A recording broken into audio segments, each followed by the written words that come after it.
Okay, good morning once again, and for those of you who have just joined, uh, I welcome you and I say you're welcome. Today we are going to look at materials. We are going to look at computer assembly.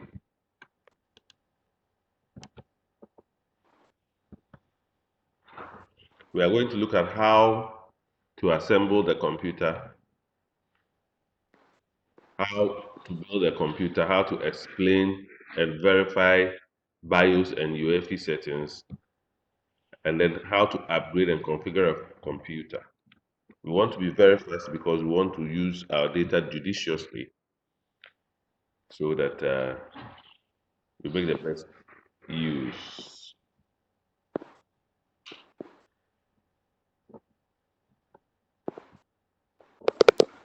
Now, to assemble a computer, you first have to open a case. We know that, or we have already discussed that a computer's case houses a lot of components, and these components are the ones that come together to perform a specific function for the computer to be able to work. So the case houses the motherboard, houses the tape unit, houses uh, all the other components, the power supply unit, it houses all the other components that that make up the whole computer system. Now, before you can assemble anything, you need to open up the case.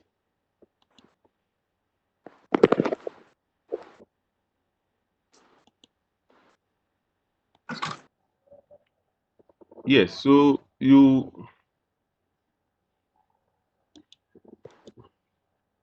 need to open up the computer's case, prepare the workspace before opening up the case. Now, there are different methods of opening the case. Now, anytime you buy a particular component or a computer's component, it comes with a documentation. So you need to consult the case's documentation to learn how to open a particular computer's case. Now, modern cases include a specific area for the computer supply. So you need to consult the case power supply manual for this information. Now, it is imperative to secure the power supply to the case using proper screws. Make sure all the screws are in place and tightened, and use a cable to secure all cables out of the way.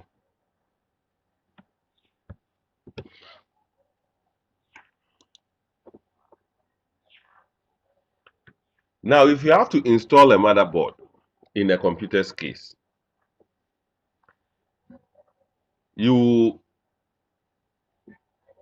inside the case you will install the processor, the heatsink, and the fan assembly.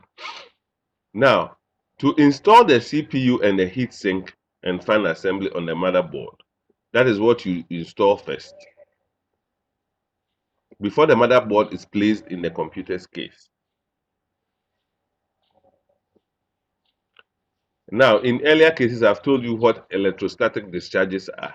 Now, the CPU and motherboard are highly sensitive to an electrostatic discharge. So use the markings in the CPU and motherboard to properly align the processor. Now, thermal compounds.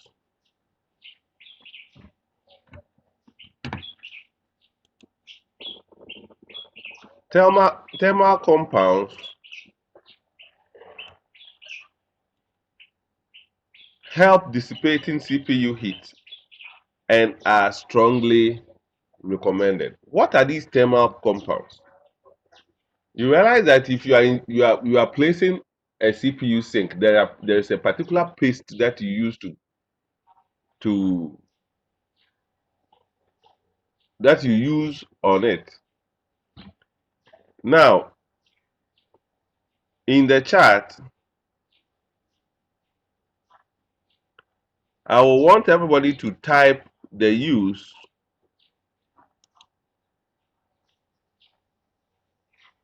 or what a heat sink is. So, what is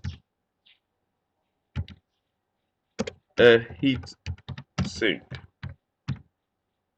What does it do? So, if you are connected, please check the chat area and give me an answer to what a heat sink is. Please do that right now as we continue. Good.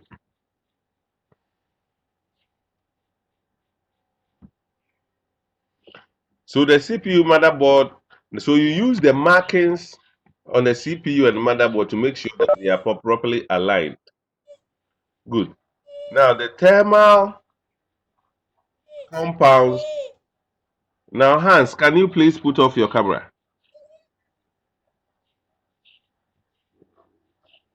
Hans, good. And Yes, sir. look at the chat. There is a question there. I want you all to answer. What is a heat sink?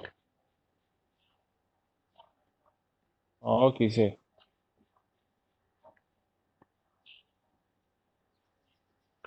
So thermal compounds help in dissipating CPU heat and are strongly recommended. And then heat sinks and fans. Heat sinks and fans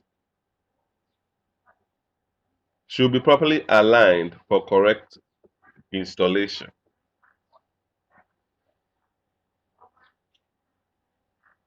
Now, to install the RAM may be installed on the motherboard before the motherboard is installed in the computer case. Now, RAM is also highly sensitive to an electrostatic discharge. Now, you use the documentation provided with the motherboard and RAM for more information on RAM installation, and that is very important. You need to consult the documentation with regards to the components you want to install so that you do the right thing. Now, the memory or the RAM is designed to install in one specific direction. So you have to make sure you check the markings before applying the pressure. Now, what we are talking about markings and pressure is that there's an expansion slot on the motherboard where memories are fixed. Now, you have to apply pressure, push it down before the lockers are able to lock them up.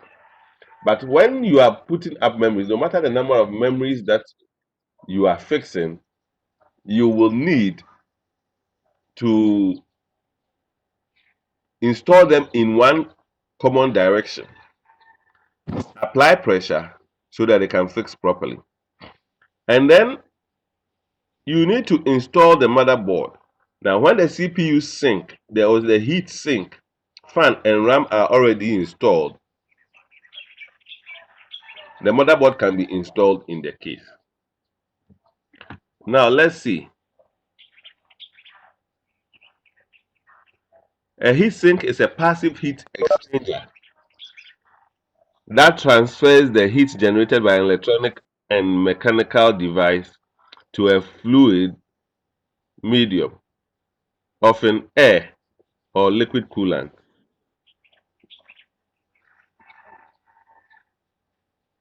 where it is dissipated away from the device, thereby allowing the regulation of the device's temperature at optimal levels. This is Abbas Muftar.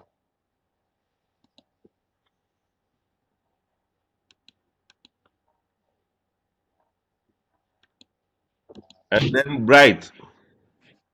Heat sink is a thermal-conductive metal device designed to absorb and disperse heat from a high temperature. So now we have these answers from And then iceberg, Kofi, is a metallic part used to transfer heat from a device. And then ampedu, it is a passive heat exchanger that transfers heat generated by electronic device. Kofi Yesu, a heat sink is a component that increases the heat flow away from a hot device. Hey, your grammar there. Anyway, all you are trying to imply are true.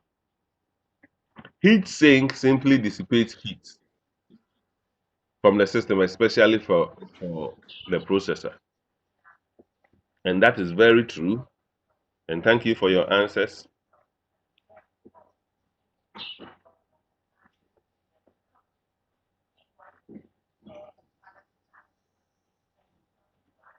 So that you install the motherboard, you make sure the RAM, the heat sink, and the CPU are properly installed on them before you also place them in the case.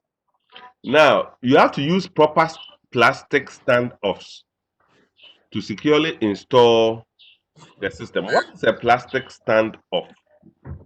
These are plastic, some plastic things that helps the motherboard or that keeps the motherboard away from the body of the case. I'll show you a typical example.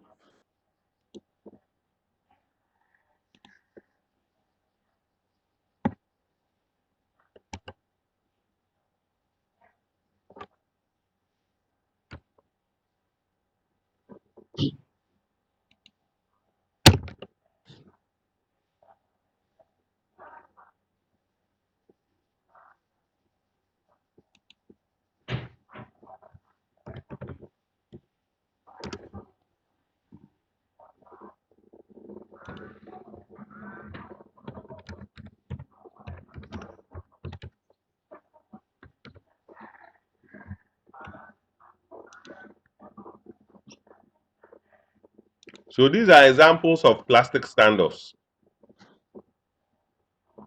right? So these ones are placed so that the motherboard can lie on it, so that the motherboard can not touch the body to cause circuit transfer or electrostatic discharge. So these are examples, and they are of different kinds. These are examples of plastic standoffs.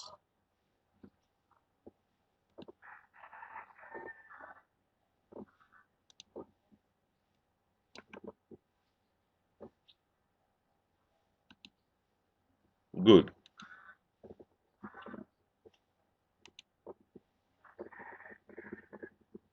So the input-output connectors on the back of the motherboard should be aligned with the openings in the I/O plate. So when we talk about the input-output connectors, these are the parts of the motherboards which have the ports. So that when you have a system, a, a, a desktop system, when you want to connect uh, to a USB, or when you want to connect to an HDMI port, all those ports should be showing outside of the motherboard. So the connectors at the back of the motherboard must be aligned with the opening so that it will show for user connectivity. Now, to install internal drives are installed in empty hard drive bases. Now, the empty bay or base, the empty bay must match the drive size. So when you open inside the case, there are bays where you can screw your your hard drive or your hard disk. Now, the size of the bay must commensurate the size of the drive that is being fixed in the bay. And then it is important to leave some space in between the bay so that you can install multiple drives. Now, the metal plate should also face up to allow for heat dissipation. And it is the same way if you want to install an optical drive. Now, we want to talk about adapter cards. Adapter cards are simply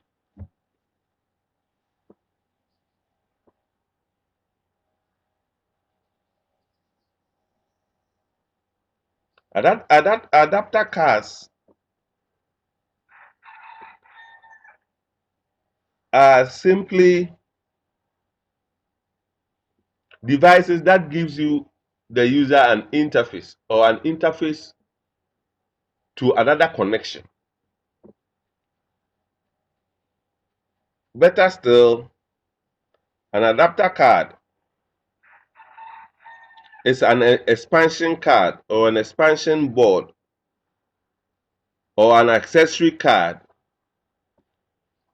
which is a printed circuit board PCB that can be inserted into an electrical connector or an expansion slot in a computer motherboard backbone or backplane or riser to add functionality. So if you want your PC to perform a double function as a server, you will need to install a new networking card or a network interface card to make it so that you can perform those services. And that's an adapter card. Now, you can also add a video card to be able to watch or do some video or add a video functionality to the system. And that is very important. So if you want to, some of these adapter cards are the Ethernet and wireless networks, the TV, tuner cards, the sound card, the video capture card, the external ports such as the USB, Firewire, and Thunderbolt. Now, we also have adapter cards called the Personal Computer Interface, PCI, and then the PCIe, which is the Personal Computer Interface Extension slots, which also are able to contain these adapter cards. Now, to install wireless networking card, you normally use the PCI or the PCIe expansion slot or USB connectors. So you have to locate an empty expansion slot and follow the manufacturer's instruction for proper installation. Now, commonly,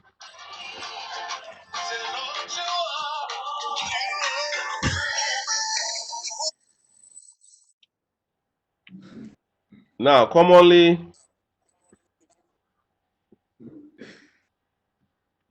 commonly,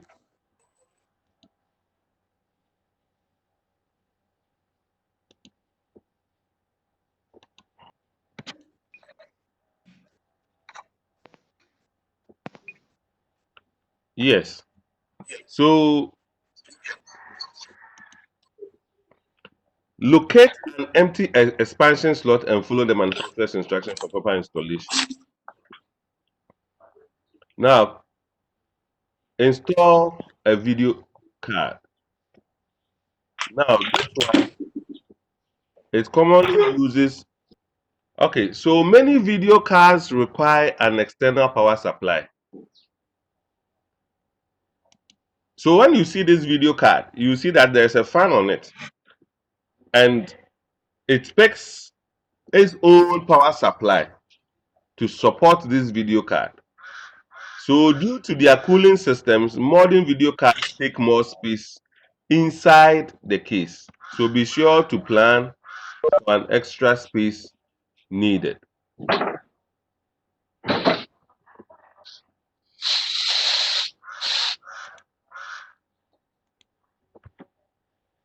Okay, now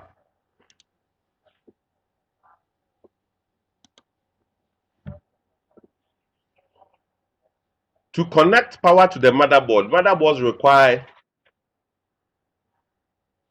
power to operate.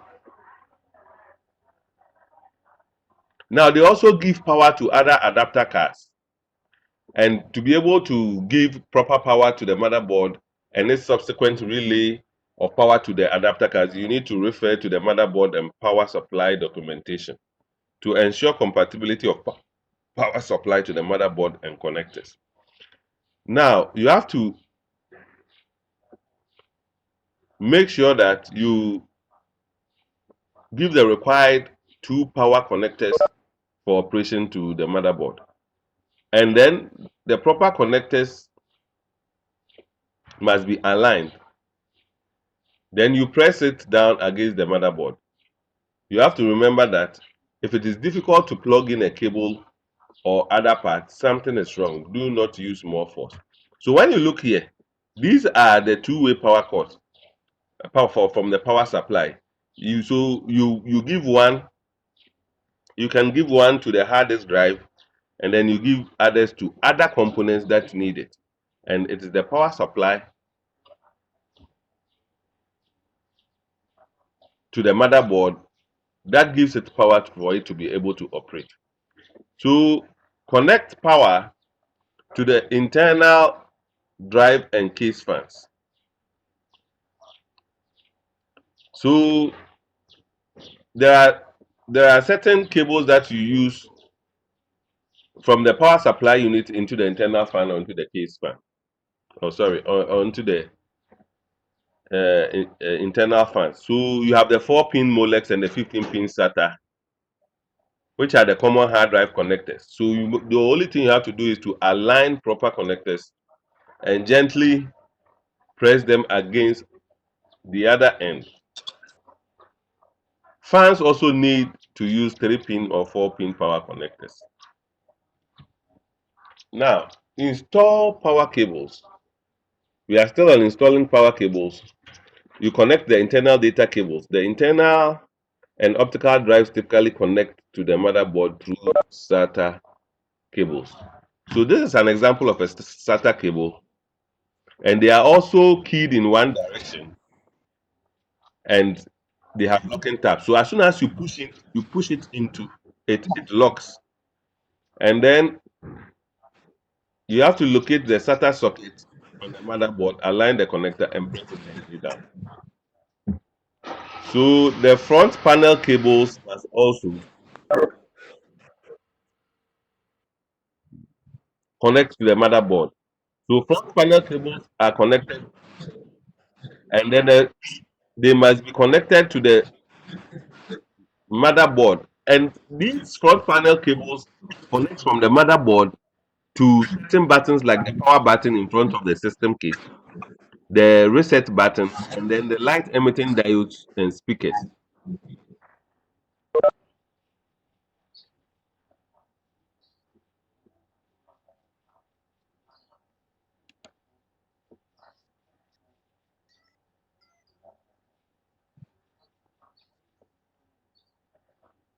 Good. So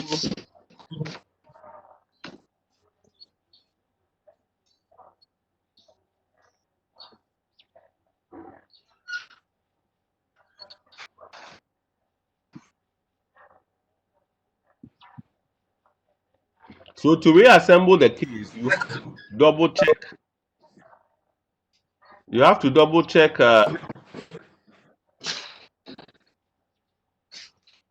You have to double check cables and components to ensure that all are correctly installed. Christiana, you are welcome. Christiana, kindly put off your microphone. Romel, Christiana, kindly put off your microphone so we can have some sanity in this place. So double check the cables, secure the case cover screws, and watch for small wires hanging off the case to avoid pinching them. Now, if you have to install external cables,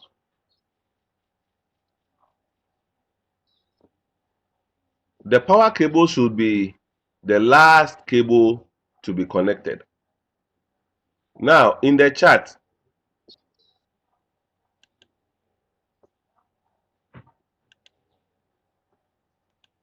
I'm putting a question in the chat.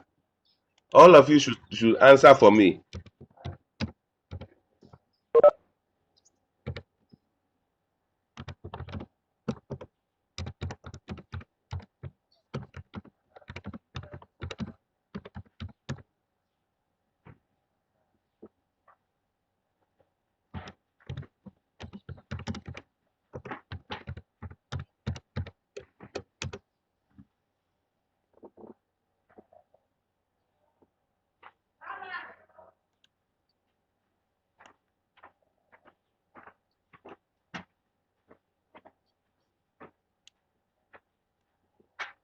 Why should the power cable be the last to be connected?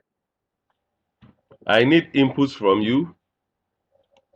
I need inputs from all of you. Evie, Abbas, Ampedu, Brighty, Kwabna, Eugene, Glover, Hans, Kelvin, Atakra, Kofi Yesu. Kofi Yesu, you are connecting with two devices, right? And then Iceberg, Rom Romel Christian, Xavier Ray. Kindly provide the answer. Why should the power cable be the last to be connected after all these installations are done?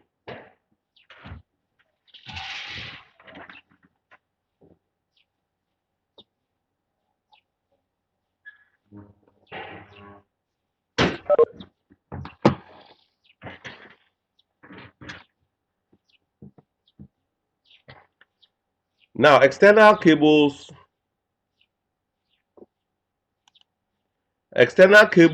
include video cables, USB cables,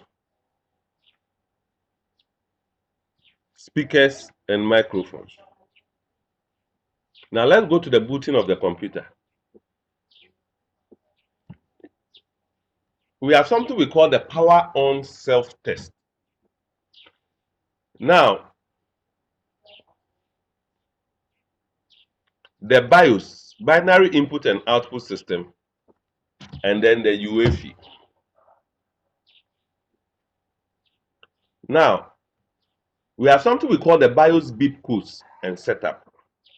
Now, as the computer boots, it checks its own critical components, and we call it power on self test. Now, the firmware that runs the hardware of the computer in the BIOS or the UEFI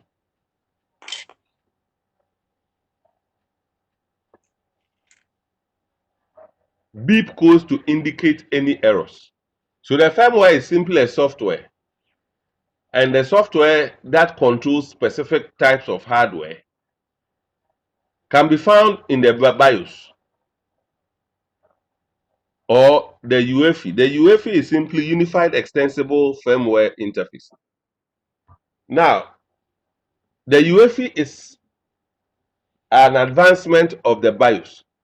The BIOS in modern computers, the UEFI is used more because the BIOS used to be the command line interface firmware, and UEFI now is a GUI interface firmware. So if you want to check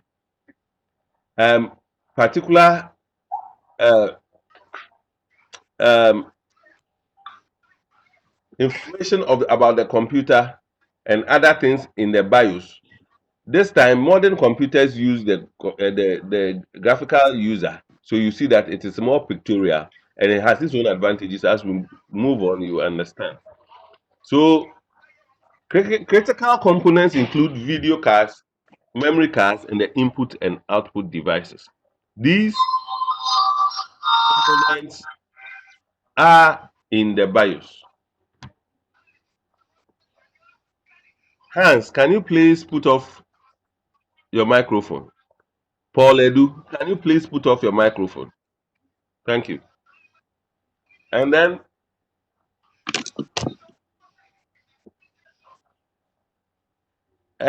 power on self-test card can be used to help debugging post problems, which is the power on self-test problems. Good. So we want to see what a BIOS is and what is CMOS. BIOS and CMOS. BIOS is a firmware.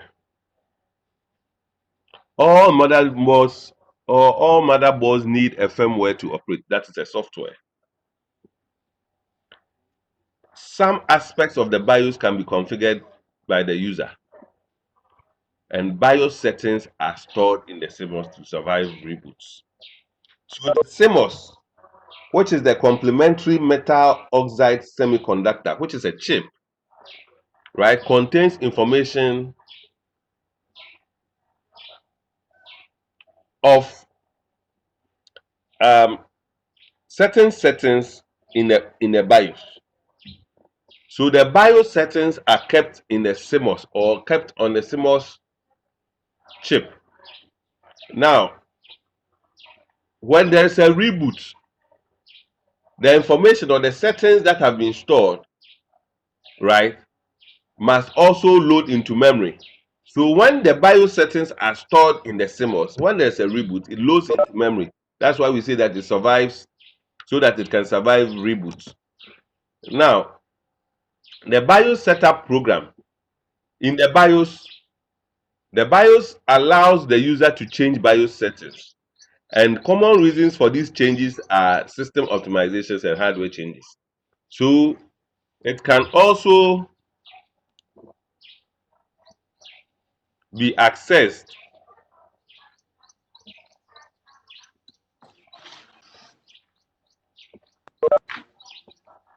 right? It can also be accessed by pressing the proper key combination during startup. So if you want to enter BIOS settings, you combine some keys, or you do F8, or you combine some keys to be able to enter into BIOS settings. Now, the UEFI setup program, UEFI is also a firmware. It performs the same task as the BIOS, right? And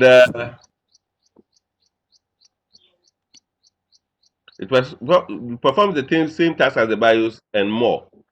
It is designed to eventually make BIOS obsolete and can also be accessed by pressing the proper key combination. So when you use the motherboard documentation, you get the details. So when you look here, you see the BIOS settings here, right? And then the BIOS settings contains information about time. You can change system date, system time. It gives you information about the processor that is working, and then the version of the operating system that is, or the version of the firmware that is operating.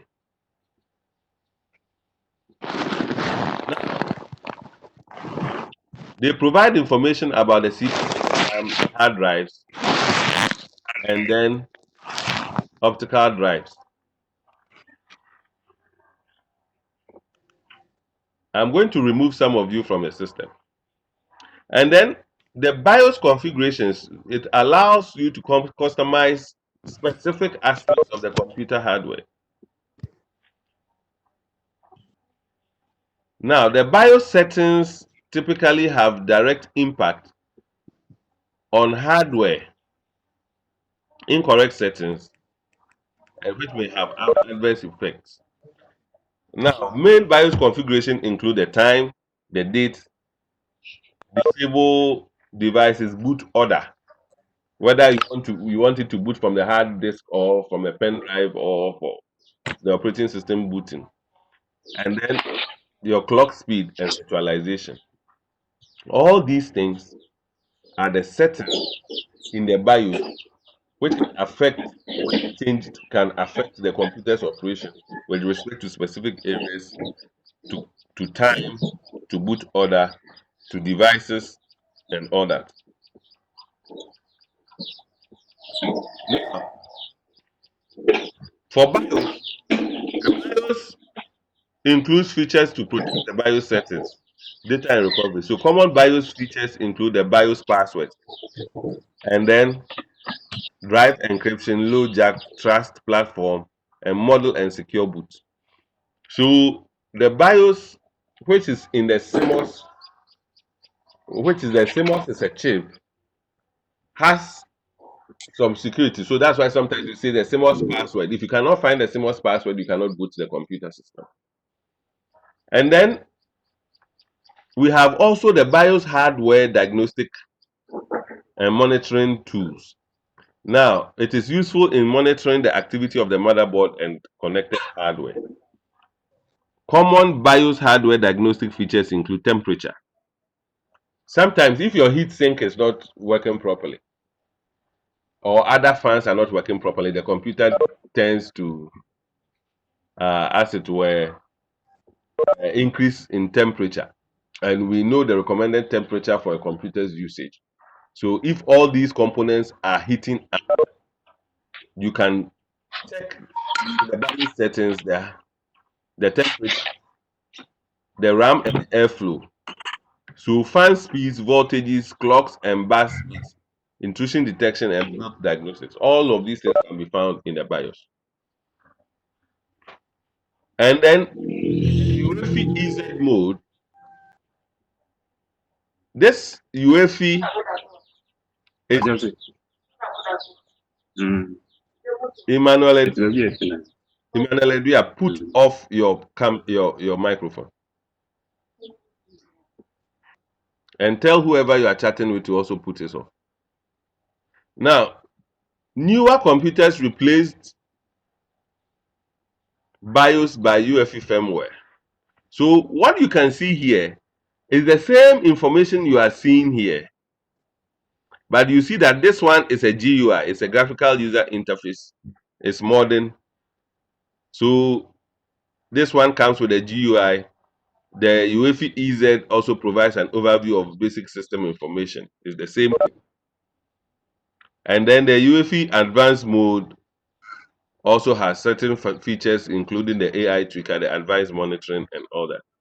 So the UEFI is an upgrade of the what of the BIOS settings.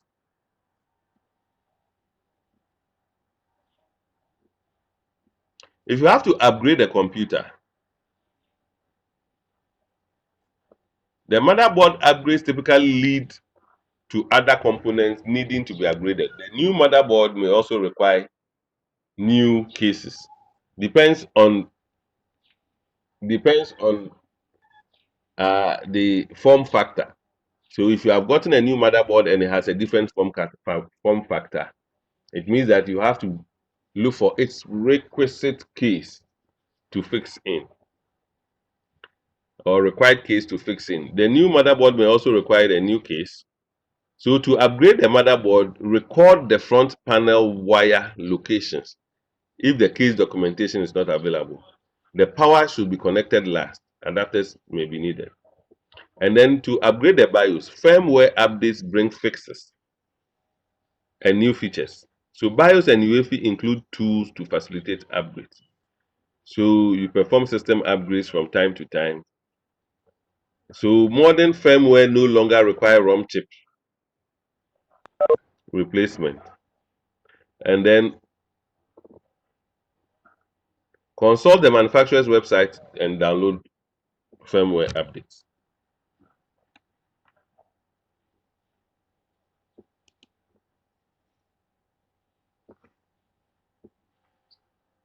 So upgrade the CPU, heat sink, and fan assembly.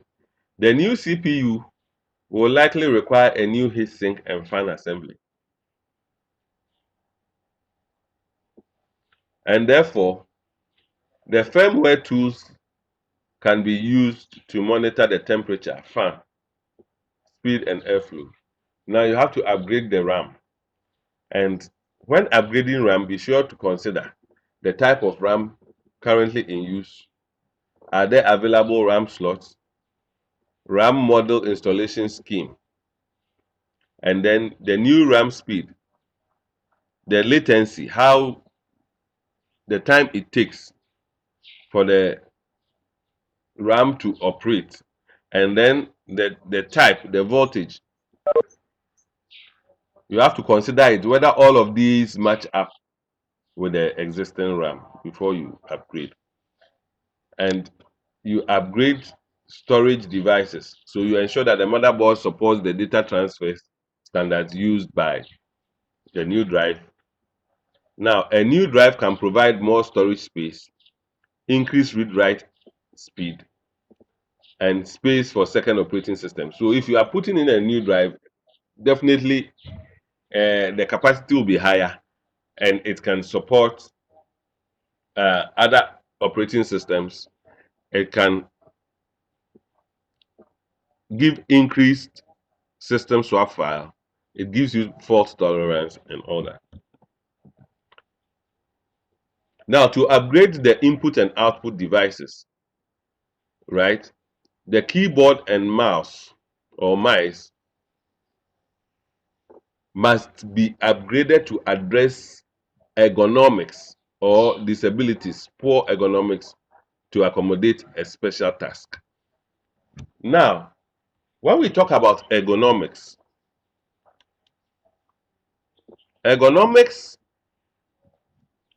is simply the work-related stress associated with the use of computers.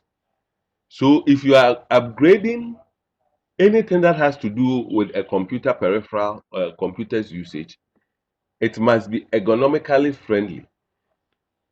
For example, you need components. If it is a keyboard, you need a keyboard that is adjustable for, so that when you are typing, your wrist will not have problems with respect to your bones, musculoskeletal. And then if it is a monitor, the monitor must be adjustable so that the user will not have repetitive strain injury or will not have issues with the neck.